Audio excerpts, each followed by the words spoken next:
Good morning, everyone. Good morning. I am Reverend Tamara E. Wilson, Chair of the Maryland Commission on African American History and Culture, and it is with great joy that I greet and welcome you to the Commission's 4th Annual Symposium. It is apropos that the Commission would host its annual symposium here on this beautiful and growing campus of Morgan State University. For it was in 1969, following the assassination of Reverend Dr. Martin Luther King Jr., when the city of Baltimore, like cities all across the nation, was facing civil unrest due in part to the injustices that plagued urban cities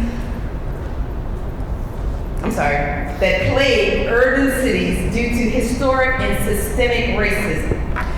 Senator Verda Freeman welcomed a Morgan graduate and the first African-American woman elected to the state Senate in Maryland's history, solicited the expertise of renowned historian and Morgan State professor, Dr. Benjamin A. Quarles, and established legislation for what was then called the Commission on Negro History and Culture, the first commission of its kind in the nation.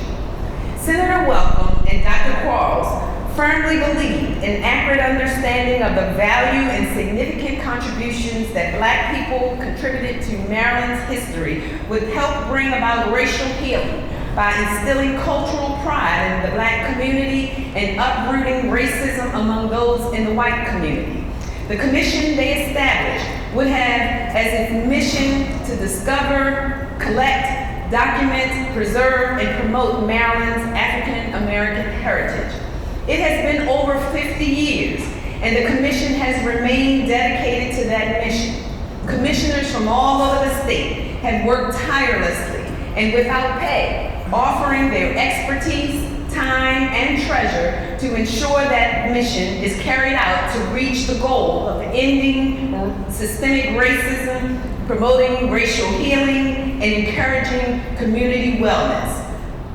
The commission's purview has increased dramatically over the years and now includes operating the Banneker-Douglass Museum, the state's official museum on African American history and culture, oversight of the state's African American Heritage Preservation Grant, and providing technical assistance to African American institutions, heritage sites, and organizations around the state. It is providing technical assistance to educators, museum administrators, artists, historians, and community leaders like yourselves that brings us here to Morgan today. While such assistance is offered throughout the year through various communications and training opportunities, it is our annual symposium that provides an opportunity to bring together experts to examine specific issues and provide information that adds value to the work that we all do and strengthen our capacity to effectively preserve and promote Black history. This year's focus is organizational health, healing, and wholeness in the African American community. If the pandemic has taught us anything, it has taught us not to take things for granted. We cannot simply continue to do things as we have always done them, simply because that's how we've always done them. Our workshops and panel discussions over the next 2 days will help us to examine our organization, our methods, and our work, provide us with tools necessary to shore them up where necessary, and do even greater works than we have done in the past. In addition to gaining relevant and valuable information, I hope you will take time over the next 2 days to get to know someone new, learn about someone else's work, and find new opportunities to collaborate. History tells us that it is in understanding each other that we come to see our commonality. Seeing our commonality, we will one day achieve the goal. I offer my heartfelt gratitude to Commissioners Janice Curtis Green and Cheryl McLeod for their leadership, along with their entire committee for organizing this year's symposium. I also would like to thank the Banneker-Douglass staff, led by the incomparable Director Chanel Johnson, for their commitment, and for the support that you provide to advance the work of the Commission. Dr. Wilson and the Morgan State University family, thank you for opening your campus to us again this year and for the role that you played in making this year's symposium possible. To the Banneker-Douglass Foundation, our donors, and countless volunteers and stakeholders, thank you for your continuous support. Without you, much of what we do would not be possible. On behalf of all the commissioners from around the state of Maryland, the staff of the Banneker-Douglass Museum, the Banneker-Douglass Foundation, and Friends Group, I thank each of you for joining us today. We are honored by your presence. And now I'll turn the program over to our Vice Chair, Dr. Edwin T. Johnson. Thank you. Good morning, everyone. Good morning. I'm going to try to keep with our schedule, so we are already behind because I believe we're at the 9 o'clock hour, but just some quick housekeeping notes. First, I want to acknowledge the co-chairs of this wonderful two-day event, Commissioner Janice Green and Commissioner Cheryl McLeod. If you could just stand really quickly so we can see you and honor you, and thank you for all of this that's going to happen. This will be an exciting, informative, and fun-packed 2 days. If you're not already aware, there are restrooms immediately to my right off of this hallway. When we get into the sessions that will take you out in the 200 suites, you're simply going to go out as if you were going to the garage, but there's a hallway and you will see the schedule posted on an easel. So the breakout sessions will actually be on that hall, and there are restrooms at the end of that hallway. You all should have a schedule in your blue folders.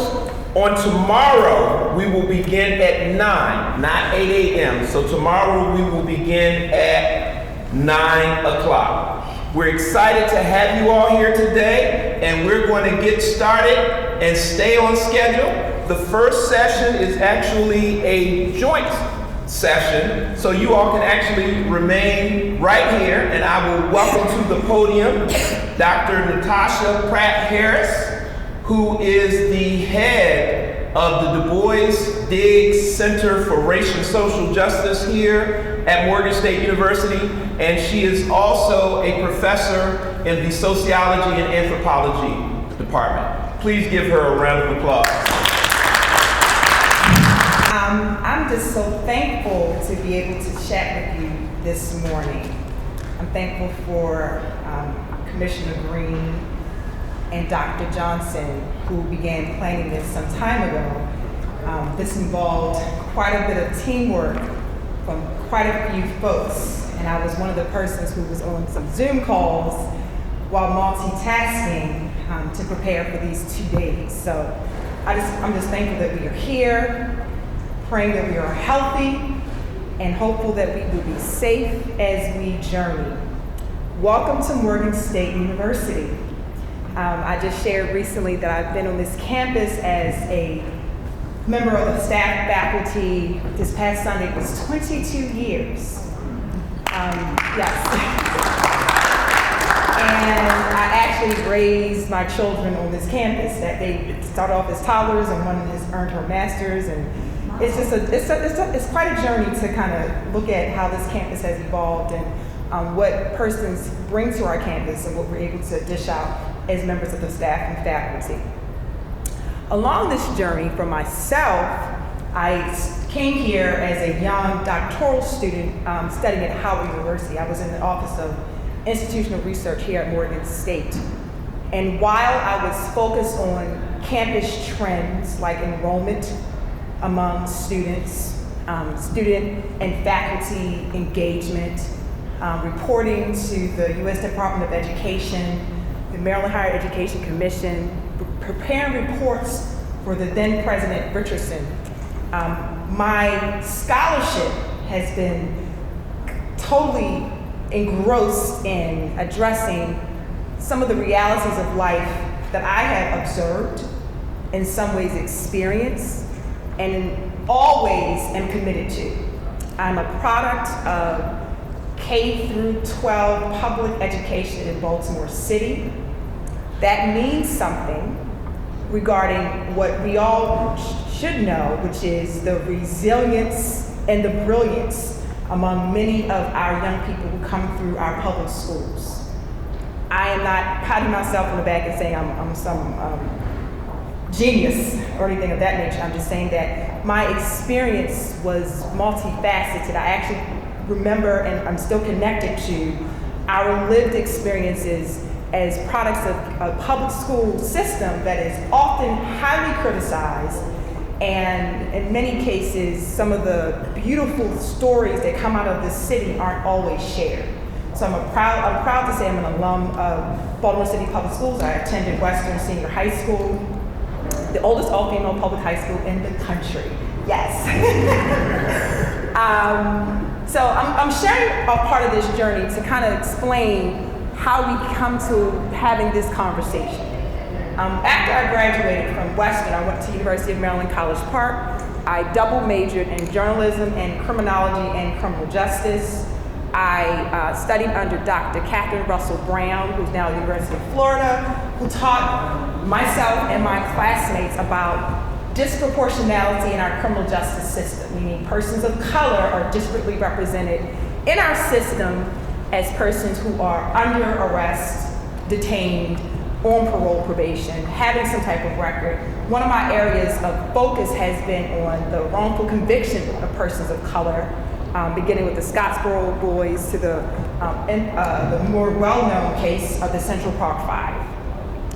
And in addition, as a professor, and I'm going forward and I'll go back again, I am consistently sharing with our students that while they have moments when they're studying for exams, stressed out about making it at the end of a semester, I always tell them they are the cream of the crop, because very few of us have the opportunity to go on to college, and because our system is set up in such a way to highlight or acknowledge some of the deficits that happen to us because of our representation in the criminal justice system, we have to make certain that we applaud the tenacity of our students who actually go on to college when across the globe, college is not a guarantee.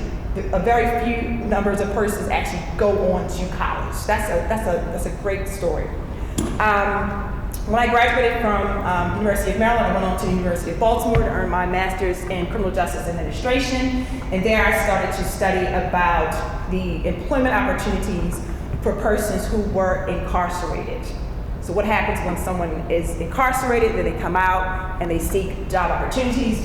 Back then, ban the box was not a thing, meaning at the present time in Baltimore City, for example, if you're applying for a job opportunity, you have to indicate whether or not you have a criminal conviction on your application.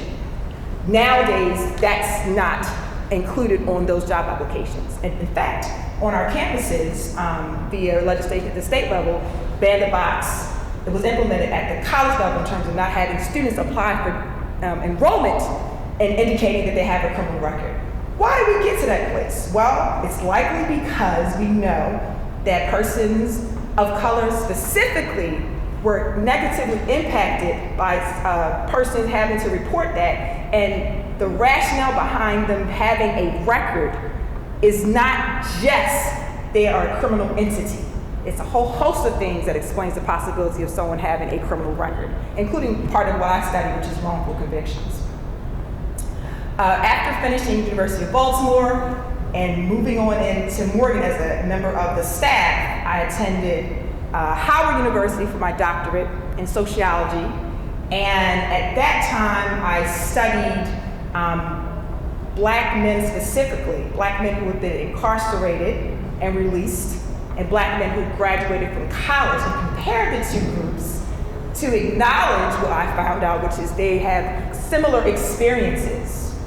And one of the things I found is that they consistently apply some of the Afrocentric value systems that in some cases are taught, in other cases it may be more innate, to believe in unity as an Afrocentric value, collective work and responsibility as an Afrocentric value. These things help black men become successful beyond an incarceration or to thrive after earning their college degree. So that kind of idea of what happened in my dissertation continues, where I'm a professor teaching at a historically Black college. I remind myself consistently that our students are coming from varying backgrounds and experiences. One of the things I found in my dissertation is that Black men, I had a small qualitative assessment, however, it's meaningful. Black men who had gone to college, in comparison to Black men who had been released from prison, were more likely to come from a single parent household. The Black men who were incarcerated were more likely to come from a dual parent household.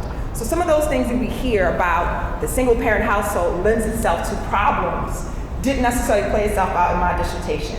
And I laud our students for living a life of not living out some stereotype. So here at Morgan State, I've served as the coordinator of the criminal justice program, and I'm currently the graduate program coordinator. I'm happy to announce that in the fall of 2023, we should be inviting our first cohort of the Applied Sociology and Social Justice PhD program. And this comes about because of some things that we've already shared today, which is what life has been like for many of us, born or raised or experiencing life in America. What many of us talked about earlier, one person talked about earlier, which is a city where we had the uprising related to the death of Freddie Gray.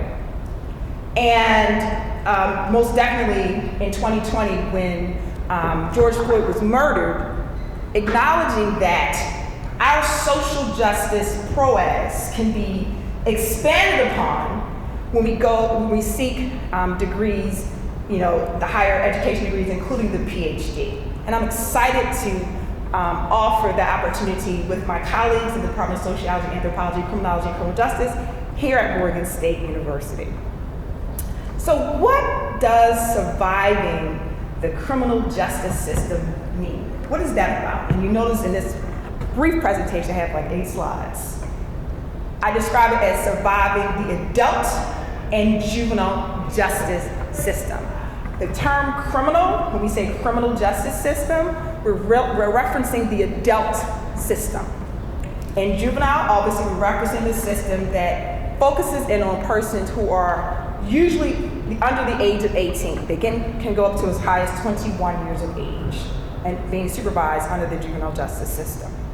One of the things I noted in this presentation that I'll make clear is that I'm talking about this from my perspective and lens, but I'm also guided by persons beyond this space, right? This includes persons over the years that I've communicated with doing research, or persons that I've worked with to address some issues within our system, and what I've been taught regarding how we manage our systems in such a way to really move towards improving some of the issues that are clear and present in our system.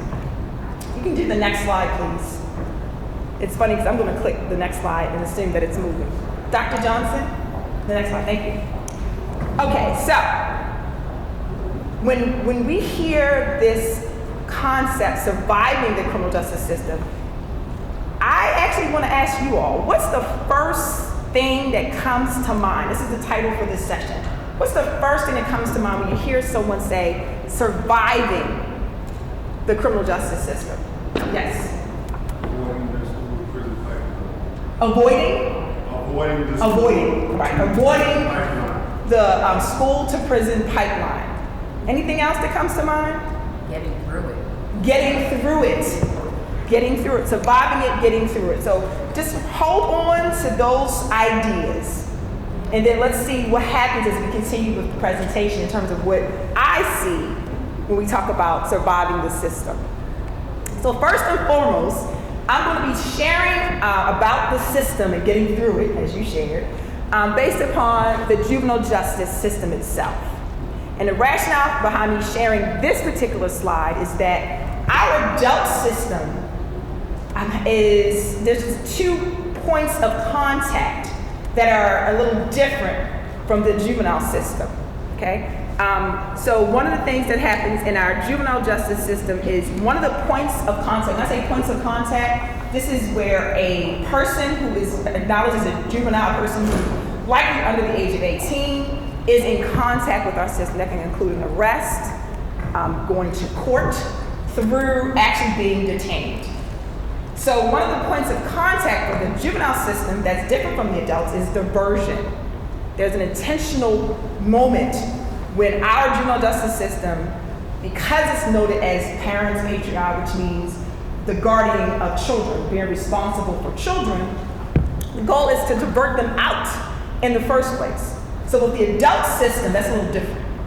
Diversion is not a point of contact in the adult system. So you're getting both, but I'm going to show you the difference between the two. But our system usually includes about 9 points of contact. And one of them, obviously, as I said, includes diversion.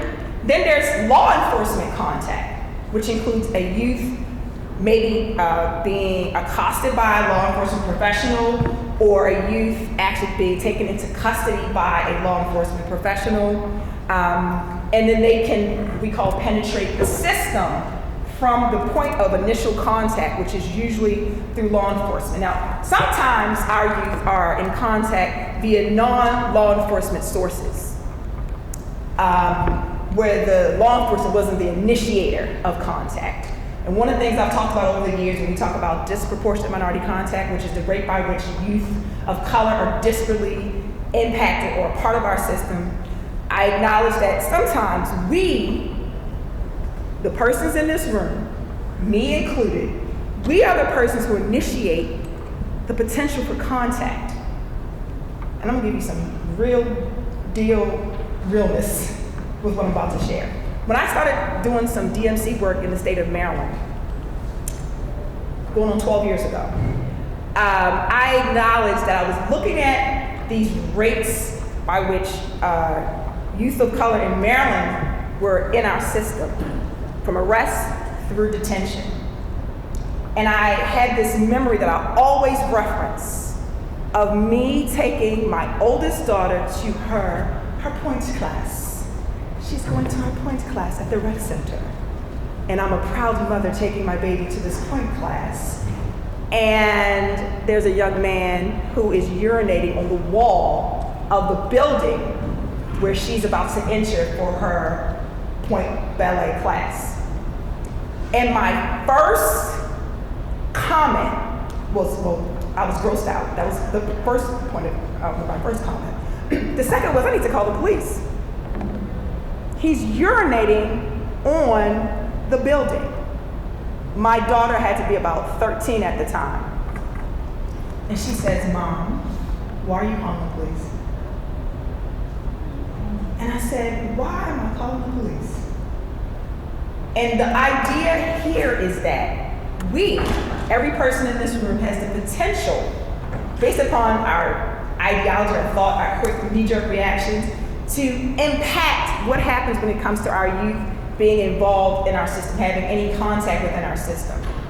That's the non-law enforcement source. So then at that moment, I'm listening to my children. We need to listen more to our children than we think.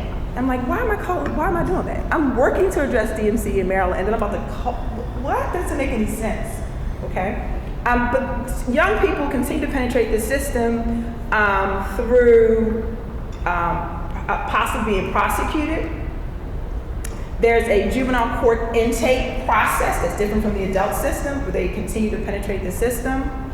There's formal processing, adjudication, the potential for residential placement, and if placed in a residential facility, it could be an adult facility if they're charged as an adult and convicted as an adult, or a juvenile facility. They can be, after release, be placed on probation. So there are these contact points that the federal government, the Office of Juvenile Justice and Delinquency Prevention, is responsible for monitoring for every state that receives OJJDP dollars to confirm points of contact if this is in fact disparate, if youth of color are disparately experiencing this. So you can go to the next slide. And there was a kind of revisiting of this OJJDP Act, which was actually signed in 1974. 1974 was a good year, you guys. That was actually signed in 1974. There was a revisiting of it 20 years ago, in 2002.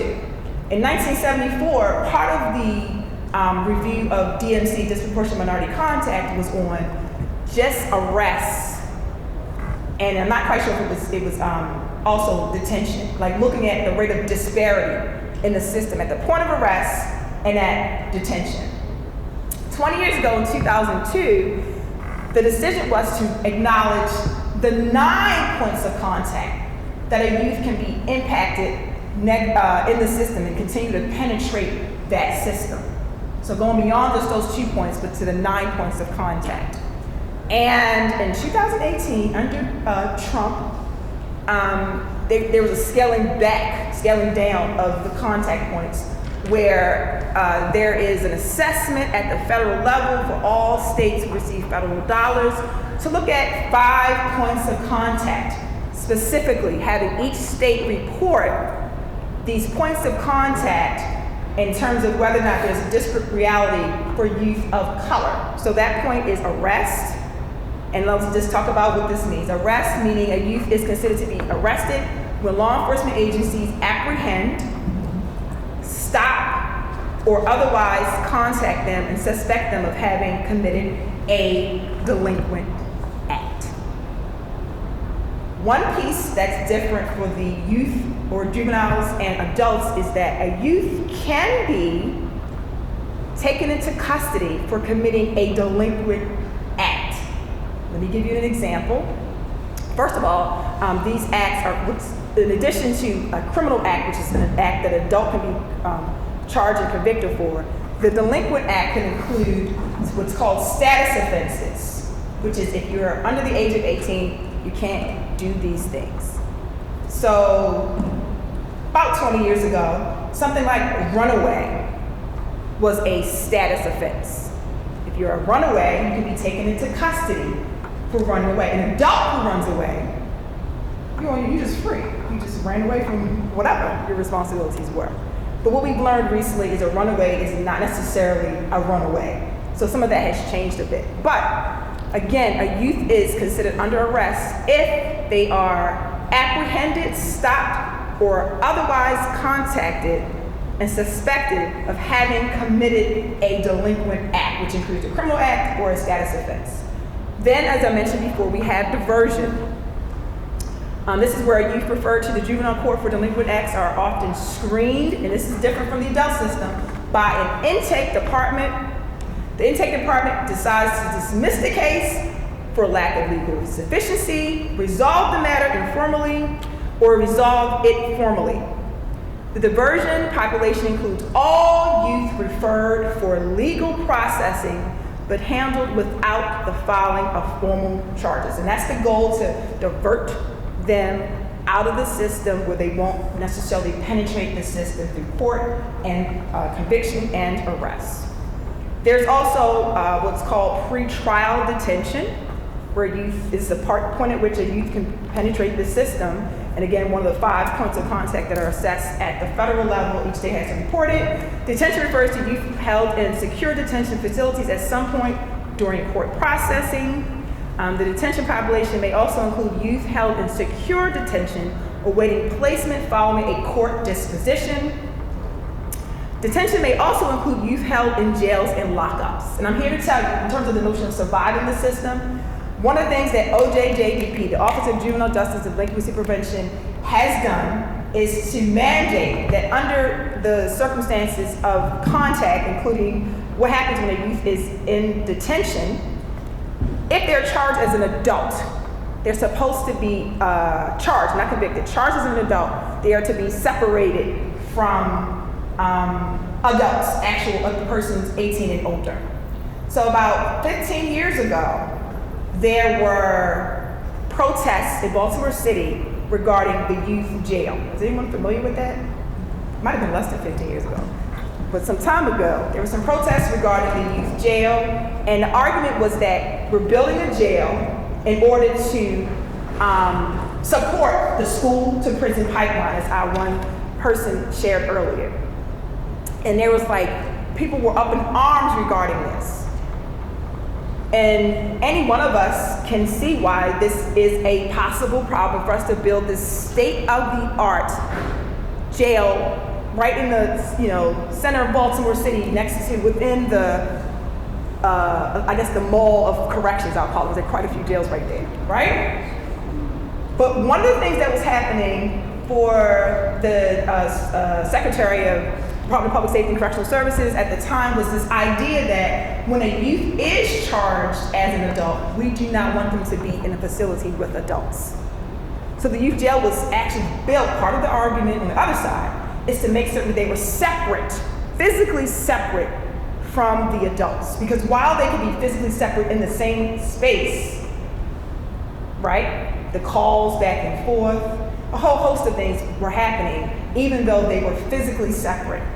In fact, when we take students to local state-run facilities, we actually see and have seen young people, persons under the age of 18, who are charged as adults, which is a little different, in those facilities among adults who are actually adults 18 and older.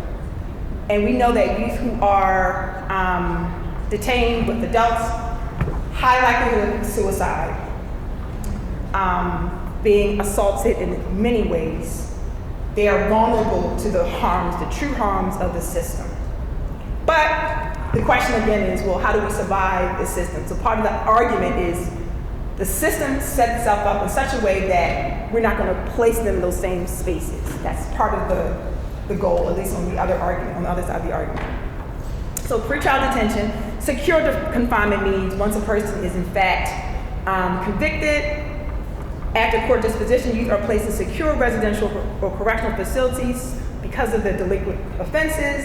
The confinement population should not include all youth placed in any form of out-of-home placement. So this particular definition is saying, who are these youth and how do we define them? And how do we define this for the purpose of addressing disproportionate minority contact and having each of the states report what is actually happening to the federal level.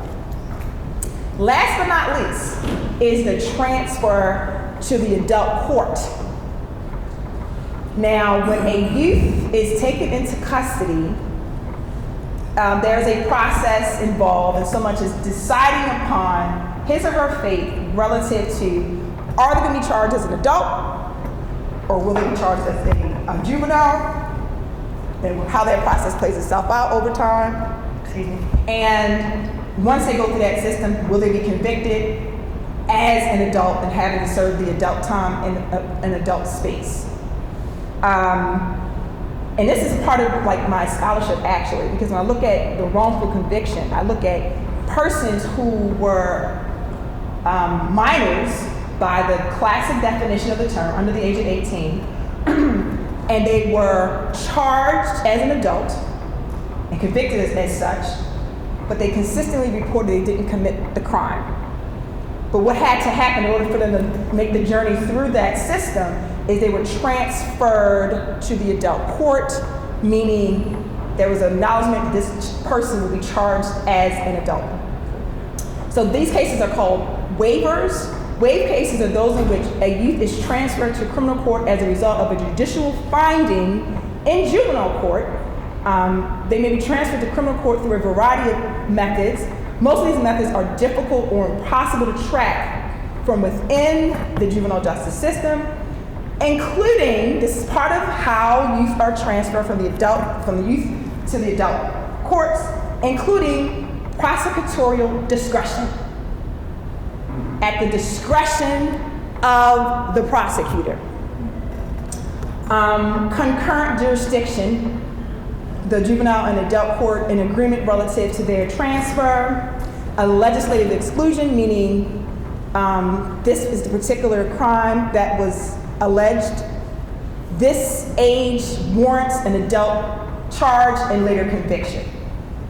So again, what has to happen at the present time, based upon the 2018 amendment to the Act under the Office of Juvenile Justice and Delinquency Prevention, is that these 5 areas are being monitored in every state that receives federal funds to address disparity in our system for youth of color. So, how do we survive the criminal justice system? So one of the ways that I think regarding, I'm going to send a note to someone who's coming in. One of the ways that I believe, or I think regarding this notion of surviving the system is based upon the reality of things that happens when you become a professor teaching primarily criminal justice courses, and you have students who come to Morgan and they come to our open houses and they know that we have a sociology degree program, they know we have a criminal justice minor, criminal justice certificate program, and they tell you what they want to do when they graduate. And as a parent, I'll be honest, I have 2 daughters, one who earned her master's in criminal justice, the second who's earning her bachelor's in criminal justice. I still can't believe they're doing this. I'm like, really? Like, I didn't think you liked me. And then the fact that you're majoring in these areas is pretty cool, right? And then that is this notion of not necessarily gearing those young people, my students included, to become law enforcement professionals or to become correctional officers or to become probation or parole officers. I'm a scholar. I'm like, let's all just study this. Let's write about it. Let's advocate. Let's do testimonies as it relates to legislation to address some of these issues. Let's do. But what do we know? There's a couple things we know. First of all, as a professor and a parent, we can't tell young people what to do with their careers. That's number one. Some of our young people actually have a passion and commitment that began long before they stepped foot on our campus. Can you go to the next slide, thank you. Long before they stepped foot on our campus. The other piece is that while the radical in me and many others exist, in my lifetime, in many of our lifetimes, we are not going to see an overturn of the system that we are operating under. That's just something I have learned to accept early on. What we teach our students is what they need in terms of theory and practice and research and statistics. But if they are actually going to be seeking careers as law enforcement professionals, we give them all the business. What this may look like for you. Here are some options or opportunities for you. And we also applaud them for taking on this sacrifice of such a career, because it's dangerous work. And they're not always lauded for the work that they do. And if they are these great officers that we know exist, they're not celebrated or elevated as consistently as those we know who are highly flawed, or our systems that are highly flawed. And so we have students who come to us who want to be law enforcement professionals. So one of the reality checks we offer is that very few women are represented as law enforcement professionals. So at this moment, I'm talking about one of the prongs of the criminal justice system. There are 3. Here I'm talking about the law enforcement side. In the U.S., based upon Data USA, the U.S. Census, 688,000 persons, according to this data. Again, they're probably a little behind in terms of designating how people identify, but they report 688,000 persons in our system are law enforcement professionals who are male. Women, 110,000. So 86.2% of police officers are male. Okay, so a large majority of our law enforcement professionals are male. And I want us to think about that. What does that mean? It's a highly male-dominated field. When women are law enforcement professionals, they are experiencing something that women experience in general regarding the idea that they can't do the work, may not get the promotions and advancements that they deserve. And however, their presence in the community, in the agency, actually matters and makes one heck of a difference. And I'm actually sharing that based upon what we've observed empirically and just qualitatively when we actually engage with women who are law enforcement professionals. So our students who come to us, females included, who are interested in law enforcement careers, we tell them the truth and then they go off and do their thing. Next slide, please. The other reality as it relates to our the demographics of police officers is the racial, ethnic issue or diversity or lack thereof. If you want to compare the impact of our system on persons of color, let's just say about 40% of those who are in contact in some way with the criminal justice system, meaning that they are persons who are detained on parole, probation, or something to that effect, are black. Mind you, I said 40%. 40% doesn't mean the majority. The majority is white. But 40% is disproportionately different from how we are represented in the population. So in the population, we're about 13 to 14%, but 40% or so in contact with the criminal justice system. So when I think about surviving the criminal justice system, I'm thinking, well, hey, hold up. 66% of law enforcement professionals are white, non-Hispanic. We should be moving towards a scenario where we have disparate representation in law enforcement, considering the disparate representation of those in contact with the system. So I would like to see 40% of law enforcement professionals be black, to kind of go in line with addressing the other side of the coin, okay? And that's me saying, okay, in a class I teach on, I just taught this past Tuesday nights, it's called Police and Society. And in that class we use the policing inside out model. And that policing inside out model includes, first of all, I'm a student in the class. Although I'm a professor on record, I'm learning. The model includes myself at Morgan State University, Dr. Gordon Schrader at Coppin State University, community members, Morgan students, Coppin students, and police officers, law enforcement professionals are in the class for 15 weeks addressing police community engagement and addressing some of our problems in a city like Baltimore.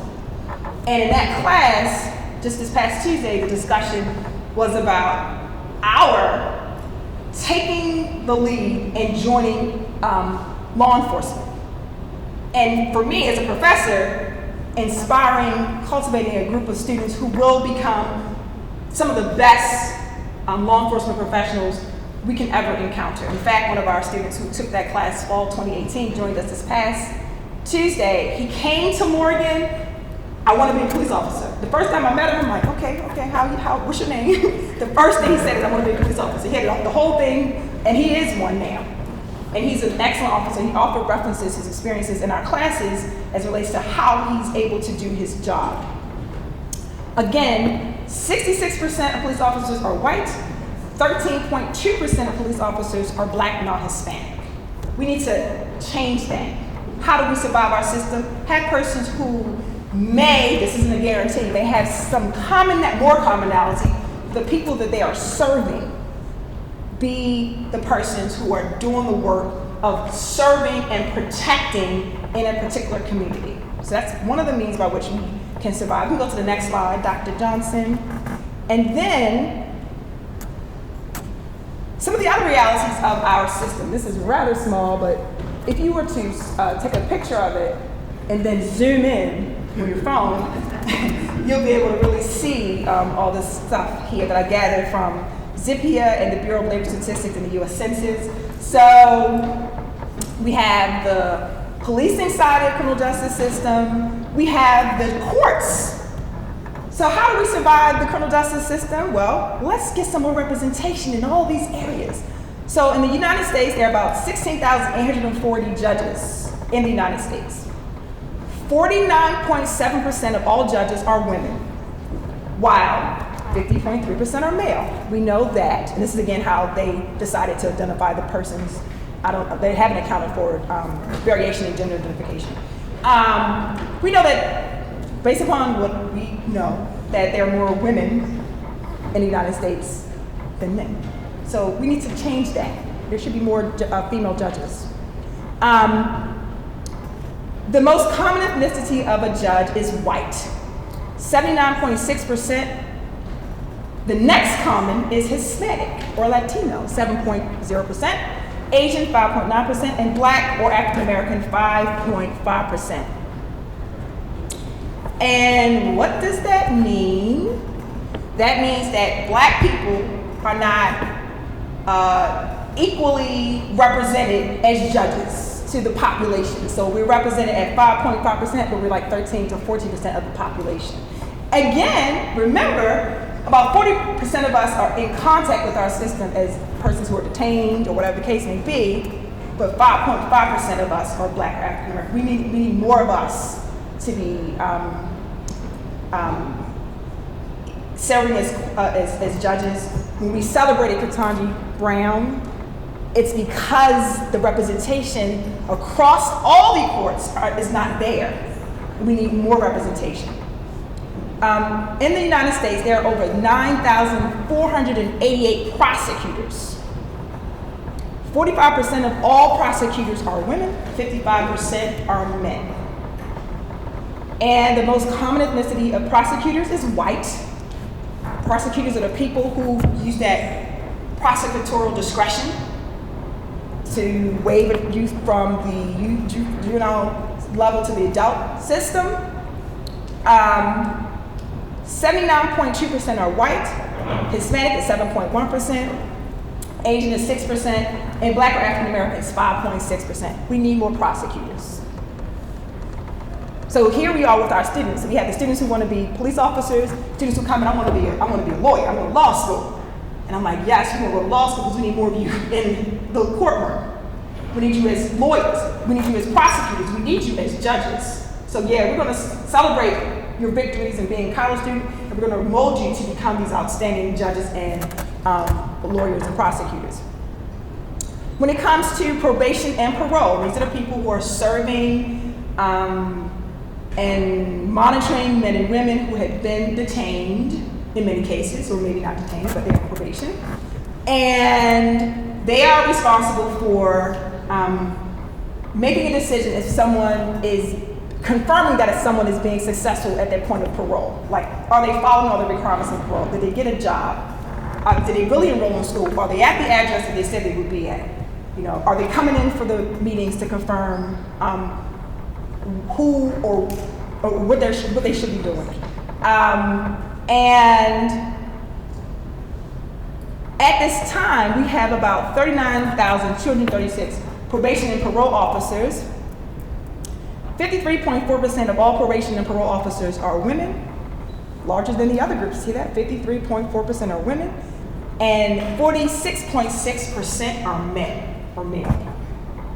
And the most common ethnicity of parole and probation officers is white, 65.8%, followed by Black, 16.2%, Hispanic or Latino, 12.1%, Asian, 2.4%. So again, we see a little variation, a little difference with parole and probation officers. We still need and want more. So our students have visited parole and probation offices, they learn about the careers, they know about the state of Maryland saying, okay, here's the test, we're gonna start testing for probation agent 1, here's the test for probation agent 2, you know this is a rigorous process, and we try to do our tasks to get them in those spaces because we need our students to represent at these places, in these areas. And then last but not least, the most common ethnicity among, this is the next area, so we did the courts with the prosecutors and the judges. We moved into probation parole, which is more corrections. And then this prong of, that's the third prong of the criminal justice system. As we continue with this prong, it's the correctional staff, persons who manage, supervise, persons who are behind bars. And what we know is the most common correctional officer chief, high-ranking person, is white, which makes up about 65.9% of all correctional officer chiefs. Comparatively, there are 16.3% of those who are Hispanic, 11.4% are Black or African American.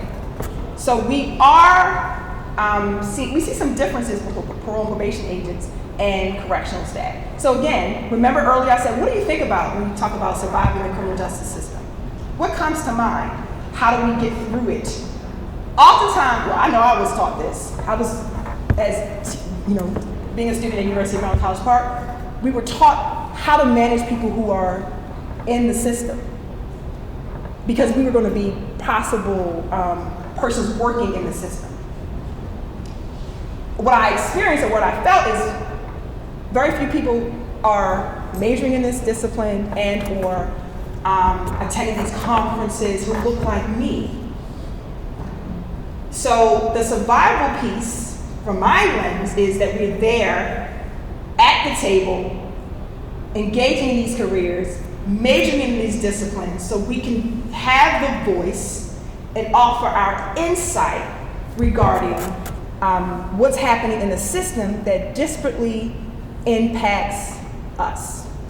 The next piece is the piece that's most exciting for me. This is Dr. Johnson. I'm very biased in this way. This is the thing that I really want to tell students. Like, no, you can become a professor.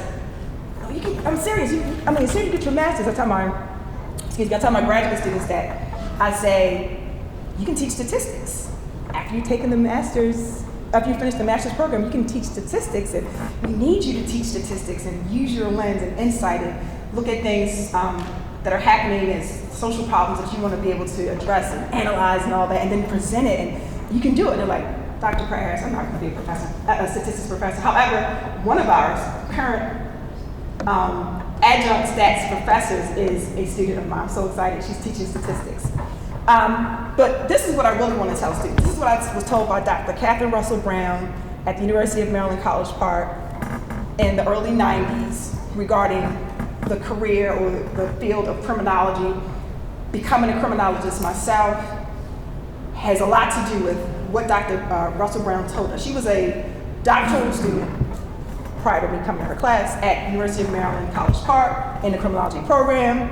And I remember at that time there were about 90 PhDs in criminology who were Black.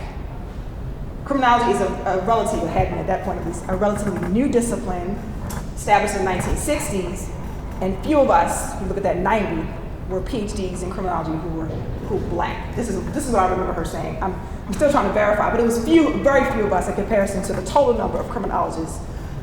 Very few of us were represented. So who are these criminal justice professors? 69% of them are white.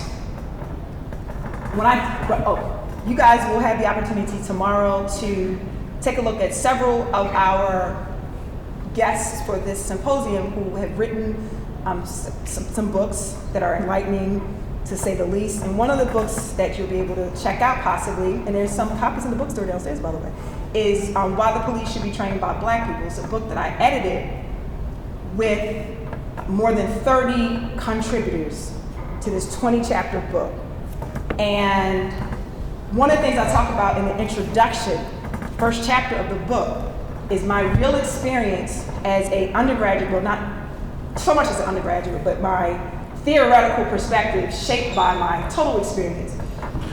And me looking at a gentleman by the name of Dr. Lawrence Sherman. Anyone familiar with the Minneapolis domestic violence experiment? Anyone ever heard of the Minneapolis domestic violence experiment? I know Dr. Harden has heard of the Minneapolis domestic violence experiment. So basically, in the early 80s, prior to the 80s, if a woman, primarily a woman, called law enforcement, or law enforcement was present after someone reported that a woman was being beaten by her spouse or partner, the way we responded as a society and law enforcement was to not do anything. a woman who's being beaten by her husband or her partner, that's your problem. It's not my business, none of my business. Police officers were not making arrests. So Dr. Sherman is lauded for his work with the Minneapolis Domestic Violence Experiment, where he was in Minneapolis, a whole host of graduate students who actually did an experiment to see what happens when law enforcement do something different.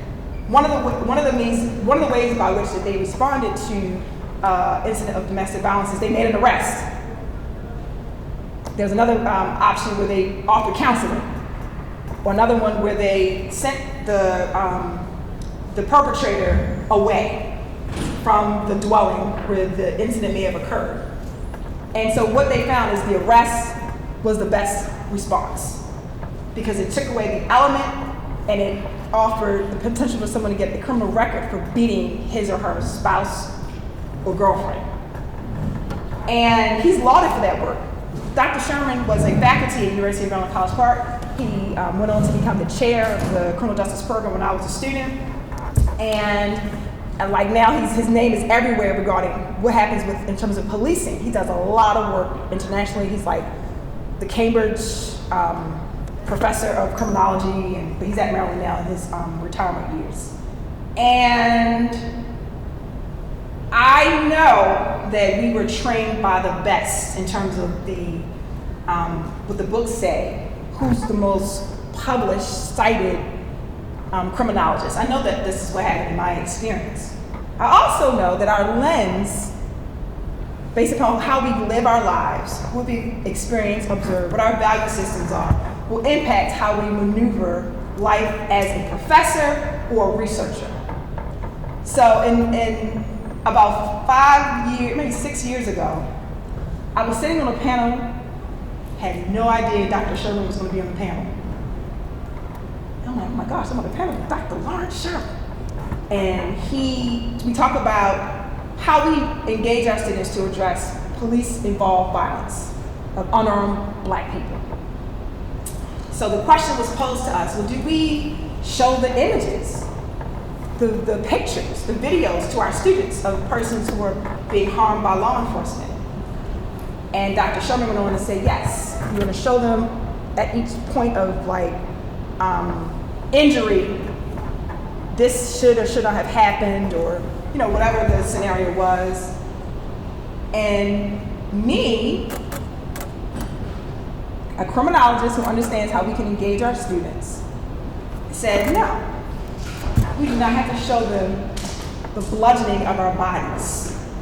We can acknowledge the fact that a person like myself in that class, I'm looking at someone who looks like me or my cousin. Or I've had the experience of a cousin who was actually killed by law enforcement in the 1970s in Jamaica. So that's a real thing for our family. We're being traumatized, Dr. Sherman, by these images. You might not recognize that, but we are.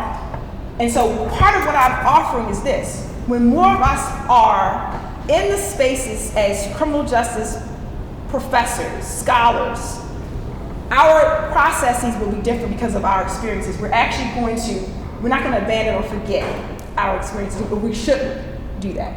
So at the present time, 69% of criminal justice professors are white, 10.8% are Asian, 10.1% are Hispanic, 7.5% are Black, 2.5% unknown, 0.1% are Native American. 61% are male, heavily male dominated, and 39% are female. My job is clear regarding really kind of engaging community and students and law enforcement, whoever else we engage with, on this idea that we need more of us represented. And to applaud our students who come in with these varying ideas about what they want to do with their careers and say, yeah, we need you. We need you at the table. We need you to take on the helm of these areas. So with that being said, how do we survive the criminal justice system, the adult and the juvenile justice system? We need more of us in these spaces to do the work, the taxing work, to speak up, to become professors, become tenured professors. When you start talking, you can just keep talking, and you don't have to be so much concerned about what it is that you're saying, because you're actually being led by empirical evidence and a commitment to your people. And this is where I stand with that. Last but not least, I want to share contact information. But for the next 20 minutes, I think I'm done at 10:15, is that correct? I would like you all to offer questions and or commentary. I just want to acknowledge a couple of folks in the room. Dr. Stella Hargett is the most recent chair in the Department of Sociology, Anthropology, Criminology, and Criminal Justice. She's in the room. Dean and Gome is the Dean of the College of Liberal Arts here at Morgan State University. And then, the person I was chatting with, I actually took a pause to make sure you were here, is Kayshawn Stewart Young, who is in the building. And I actually am excited about all of us, including Ms. Stewart Young, offering commentary or asking a question. Thank you so much for your time. Thank you.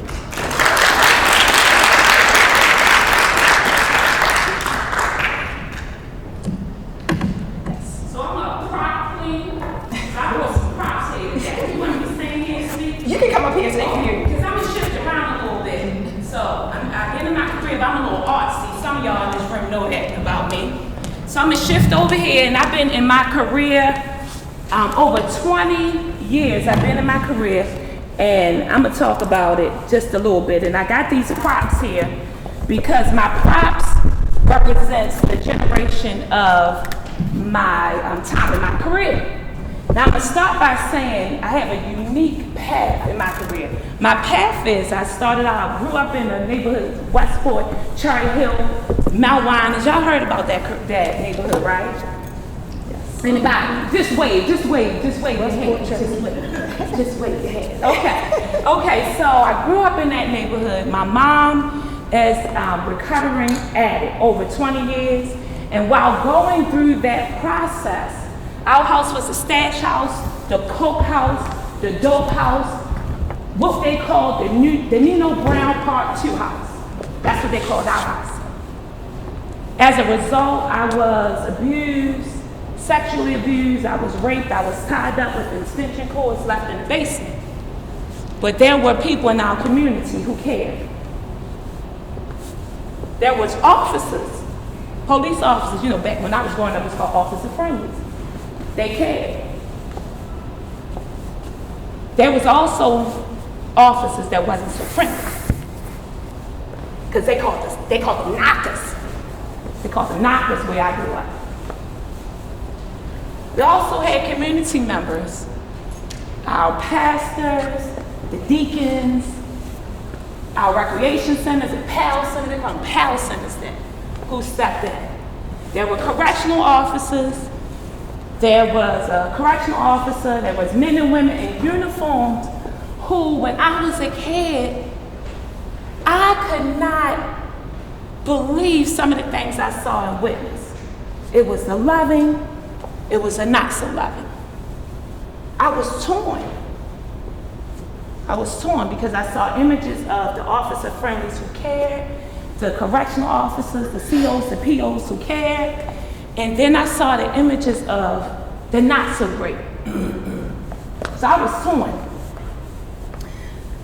So I got to see the bright side, and some of those officers, some of those COs and POs were the very people who changed the trajectory of my life because they showed me that they cared.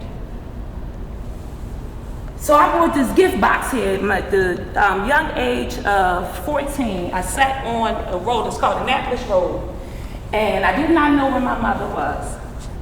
I thought she was deceased.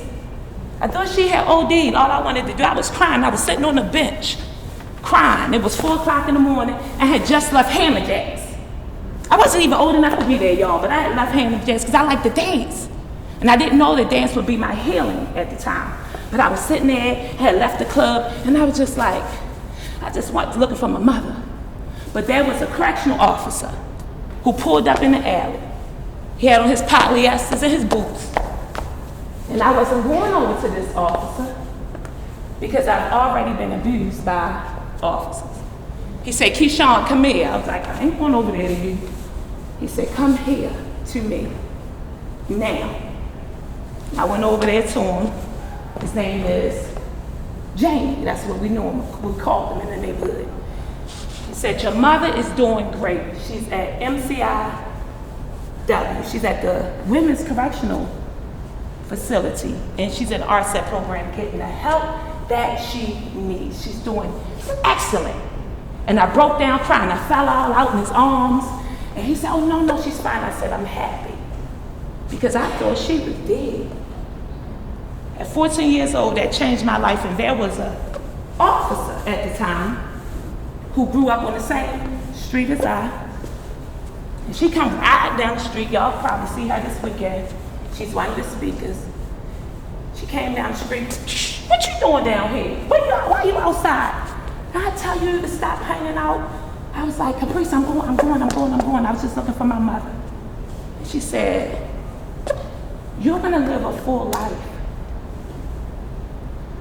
You're gonna live a full, and this is gonna be your testimony. And she was in her uniform. She said, we're gonna keep following you. I don't care what happens from this day, we're gonna follow you. A correctional officer and a police officer, and they will put me in their cars and take me out of those projects and give me things to say yes to. From that point on, I decided not to follow the negative paths, or not to hate police, not to hate correctional officers, but to understand the paths and the journeys that some people take. There's good, there's bad, there's great decisions, and not so great. So I took my butt to school the next day. So Parent Day was on a Sunday, y'all. And I was at the club, I was like, it's time for the percolator. It's time for the percolator. So I went on to school on that Monday. Southwestern Senior High School. I wasn't supposed to make it. But I graduated out of high school at 16 at the top of my class while my mom was in prison because of these two officers. I said, so one day I'm gonna be a police officer, I'm gonna be a correctional officer. I'm gonna do that because of these persons who did not. So they followed my path even when I was trying to give up. So I'm just fast forward. So by the time I was 21, I was right at public safety corrections, taking the police officer test, correctional officer test, and I passed all of them with 5 colors. And I was in uniform. And I was working in the institutions. And I did all of it. And I'm still doing it to this day. So when I come across my colleagues and I ask them, well, why are you here? Why do you do this job? Because I want to know. I want to know why you're here.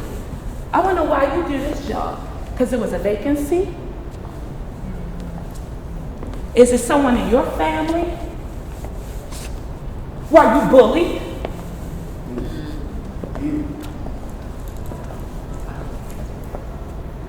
Because a lot of times I see my peers who were bullied, who parents were addicts, who suffered from traumatic experiences. That was me. Who were angry, displaced emotions. You come in, you get a badge, you get a gun, you get a shield. You get your equipment, you go to the academy, you do your physical agility. You tough now. But you were suffering, you had displaced emotions, you never got treatment, you need to be diagnosed, you can get the help you needed because you have on a mask. I say this today because I watch my own peers who suffered and still suffer in silence, and we have to make decisions for our clients. So when I started, well over 20 years ago, we had physical files and we had logbooks. So if anybody been around public safety, correction, law enforcement, we had fancy computers that long ago. We had to write down notes and, you're like, what happened? You had rubber bands and, all that time, and you gotta go in court and you go in there and the judge asks you questions, you're like, okay, let me see. And you're pulling all this stuff out, and you have to go off of someone else's information. They been lied. They they didn't capture the notes correctly. They done forgot someone's life. Is it someone's children? Because it was 4 of us sitting down in the projects. Mother went to jail. No one checked on the children. They forgot about us. So what do we need to do better? We need to do the whole assessment. Okay, you locked up, you doing intake. How old are you? You have any children? What's their names? What schools do they go to? Who's your support system? Your support system, what's their numbers? Where do they live? We got to do the whole assessment, people. We can't just lock you up. The one is served, goodbye. Because guess what happens? Keyshawn, Manning, Marco, Corey, them children gonna be right in the next bullpen in a couple more years, repeating the cycle. We gotta do better from here.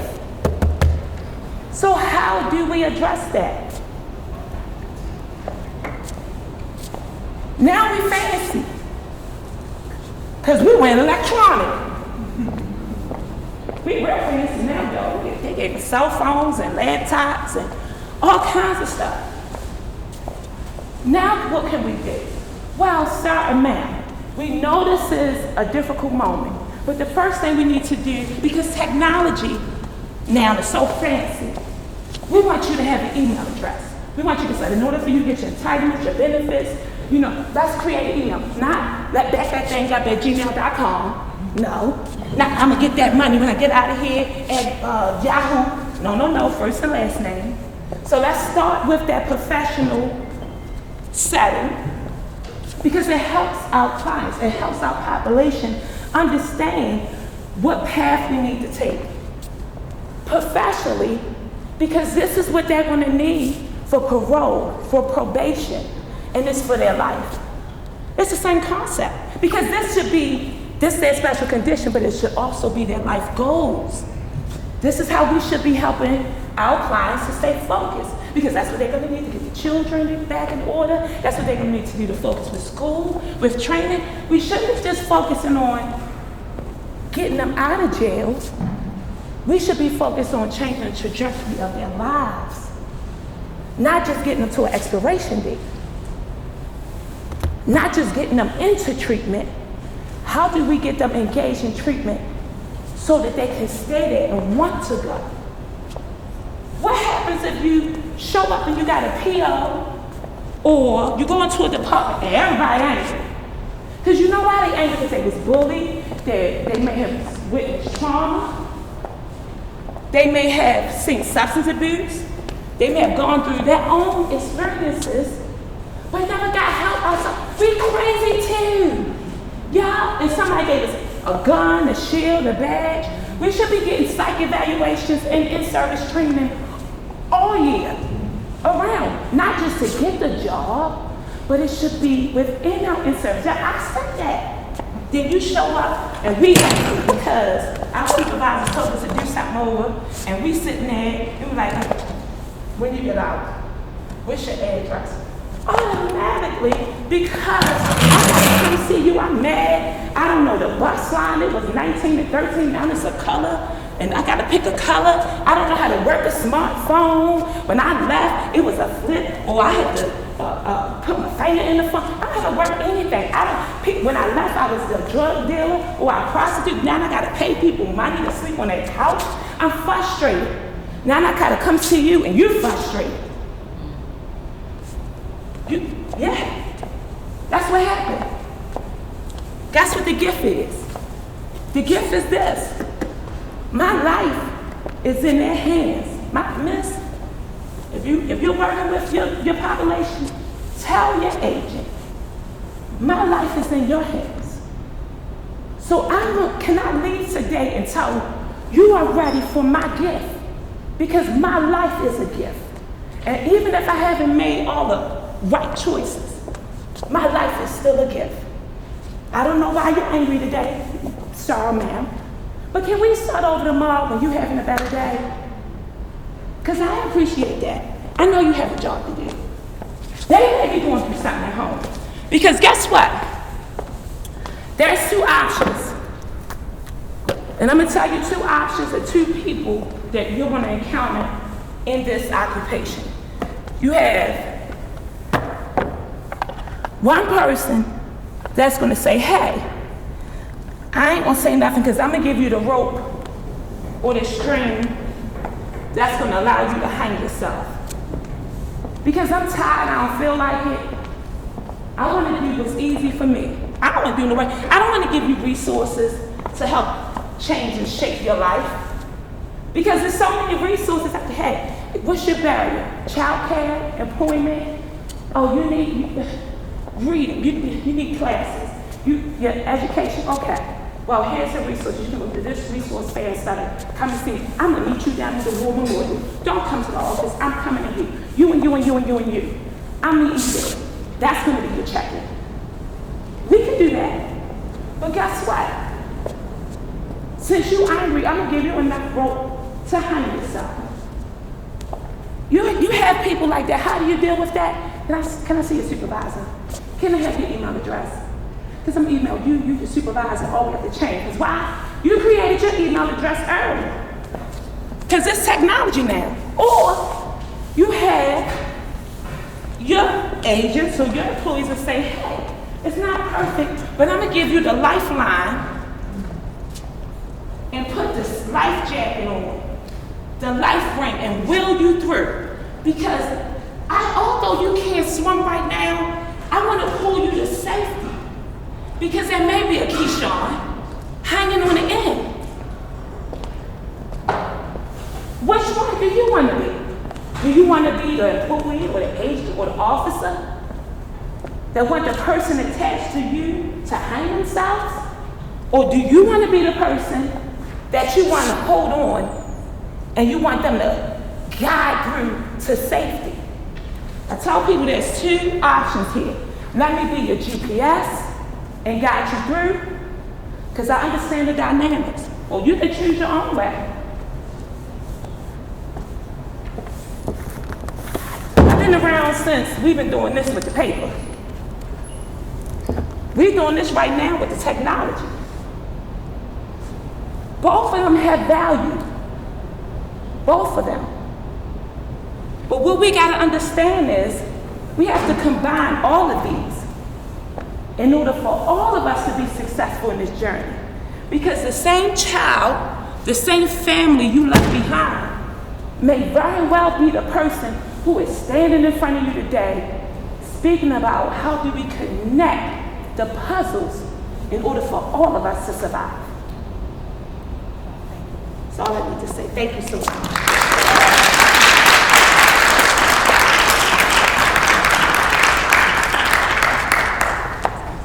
Thank you so much, Mrs. Young. So if there's any more questions, please do share. I know we're going to be transitioning because we end at 10:15. Any questions or comments from anyone in the room? Thank you all for your attention and participation. Thank you.